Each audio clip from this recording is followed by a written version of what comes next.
What is up, brothers and sisters? My friends, my people. Nasty, nasty day in the stock market today. It looked like we were really on a good track for a couple days, and then poof. Today we had some economic numbers came out around 30 minutes into the market. The Jolts number came out, and it came out hot, and right off the bat the market sold off, and we had some other kind of things that happened right in the morning, and it crushed rates, and rates are just rising as the TLT goes down. Right, rates are going up and putting a lot of pressure on the markets. And guys, when that Jolts number came out, it was just game over. Like, there was not really, there wasn't much to do, like, except be like, oh fuck, here we go, like, and it's back to the the downside. And so the market itself, it started off okay, and then for a hot second, and then it was just the rug. This stuff happens, guys, right? Sometimes you have these economic news and things go up, but it ended up being a trend day, and that's the good thing about being day traders, right? You can have a whole plan of longs. That's what I had, right? And then sometimes you got to flip it on the dot when you start to see the trend down, and we ended up, right, every bounce was just getting faded off today. So it was a steep downtrend. So now this puts things in a more muddled picture, right? If you look at the overall QQQs, it's still holding over this 50-day moving average. But now we're kind of coming in and testing it a few times. And so we're just in this chop zone, right?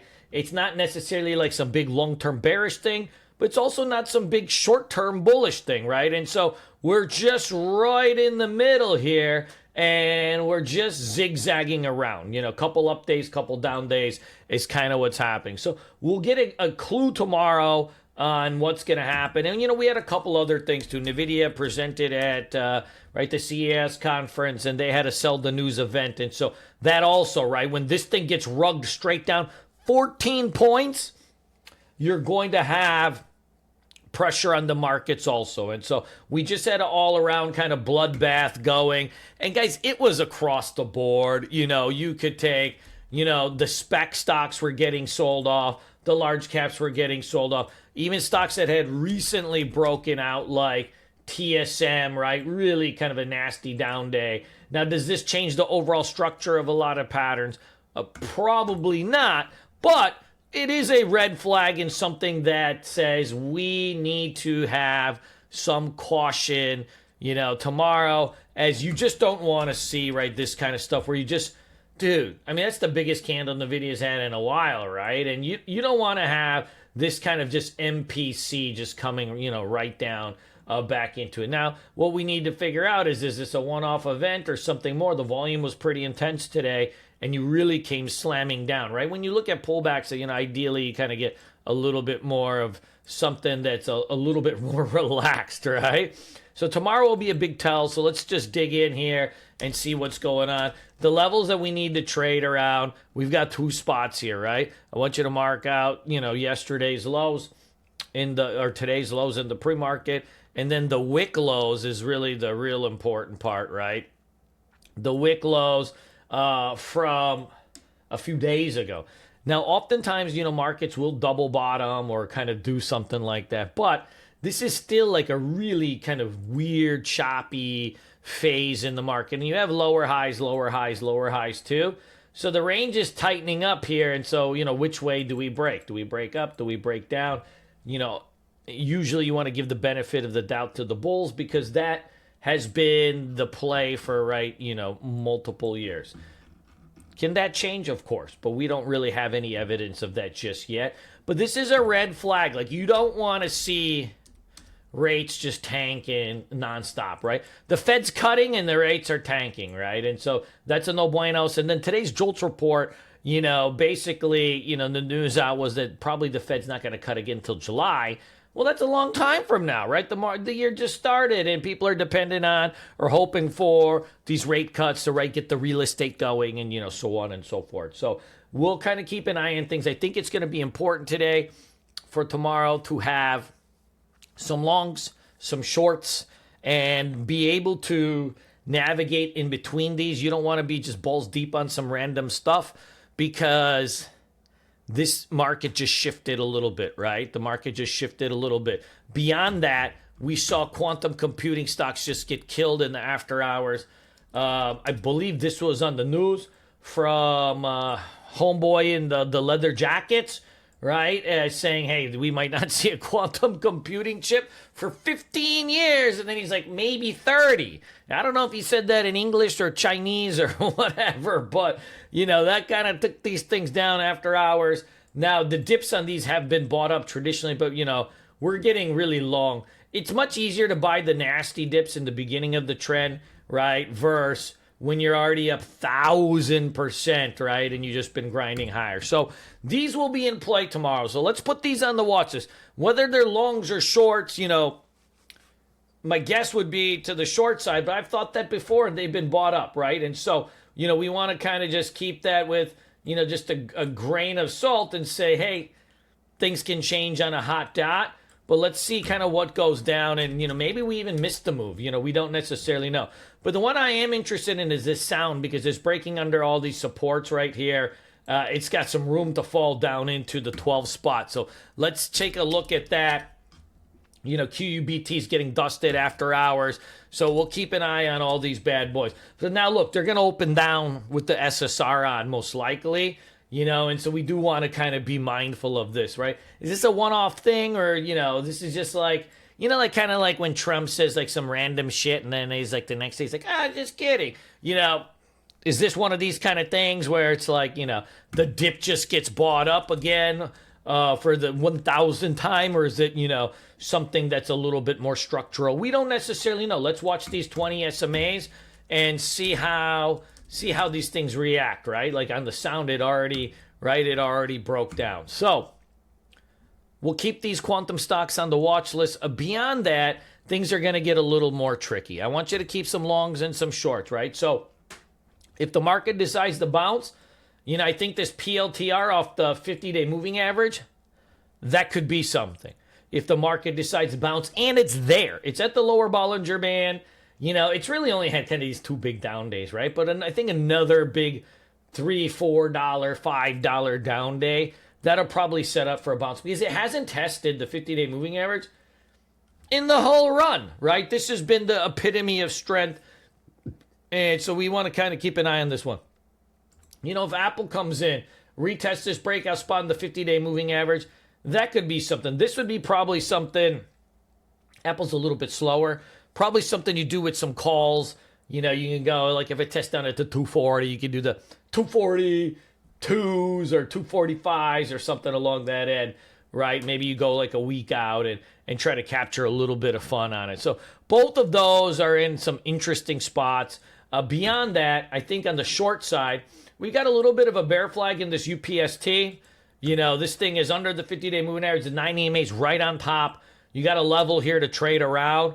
And, a lot of these stocks, when the bubbles pop right there, these ones that are up, 5, 10x are the ones that fall down the most. So keep an eye on this one. I think this Oracle has a nice bear flag on this one, right? So if we want to trade something that's like a big gelatinous turd that's been going down and the trend is reversed on this, we got something like this. Old Adobe, right? We got bear flag life on this one too. Dude.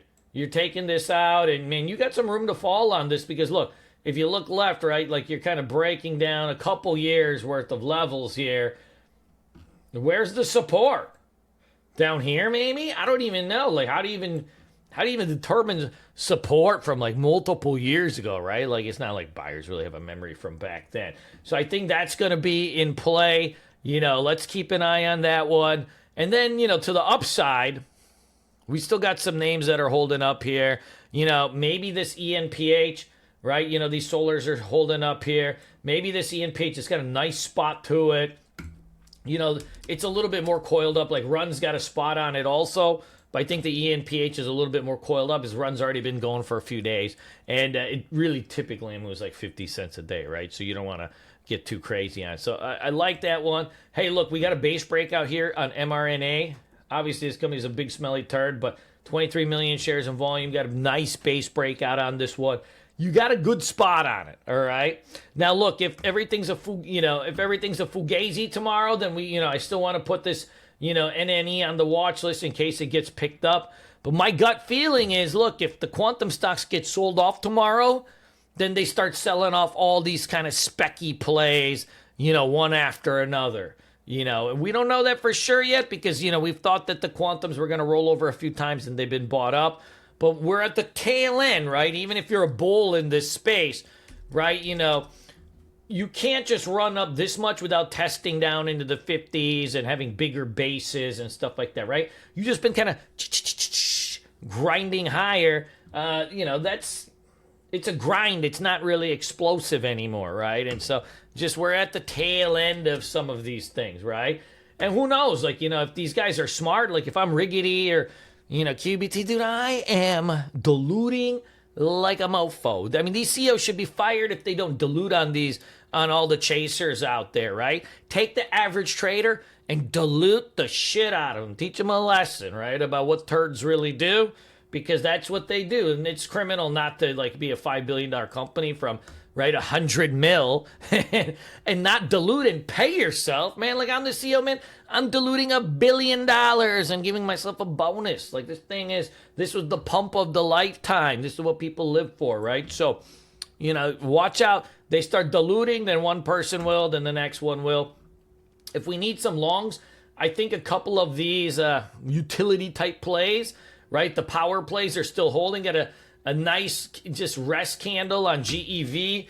The same thing is on VSTE, right? You got just a little bit of a rest candle here, right? And look, the dip got bought up, and so that's a good sign, right? You got a little bit of a full-blown reversal. It dipped off and got bought up. And so this will tighten up the range, and now it's looking a lot better. So I think something like that could, work too. Even Meta, it dipped down, tested into the EMAs, and then it kind of ramped back. And so this is tightening up today too. Another day or two, and it'll set up for a nice little breakout, I think. But keep an eye on this one. See how this thing back and fills here? I think it's got tons of range here, right? Man, 20 points, 25 points. That's a good range right there. So, moral of the story, we want to have PLTR, UPST, GEV, VST. I got a couple more speckies for you guys. For those of you guys that maybe like a little bit of a, smaller kind of name, but maybe that's not necessarily a small cap, right? You can go on something like that. Boom, boom, boom, boom, boom, boom. There it is. You got this one too, CLDX, right? A little bit of a smaller company. It's a $2 billion company. We got a nice base breakout here. Good momentum, but a little bit thinner, right? So just kind of be mindful of that as you go through. And, dude, we'll see what we got to do tomorrow. Let's have some fun. Remember, you want to have some longs, you want to have some shorts, and this is watch your size tomorrow. You don't want to be too crazy because we're having a little bit of trend confusion. That's just what it is, right? We're at a little trend confusion right now. We got lower highs, but we're still above major supports, below short-term support. And then, if you look at the SPY, it's, it's like a butterface, right? It's it looks good from afar, right? But when you zoom in, it's a little different. So, I love you guys. Let's go and do the Lord's work tomorrow and do it right. Watch your size. Be prepared to be long or short. No bias. Follow the price action. We'll do what we got to do.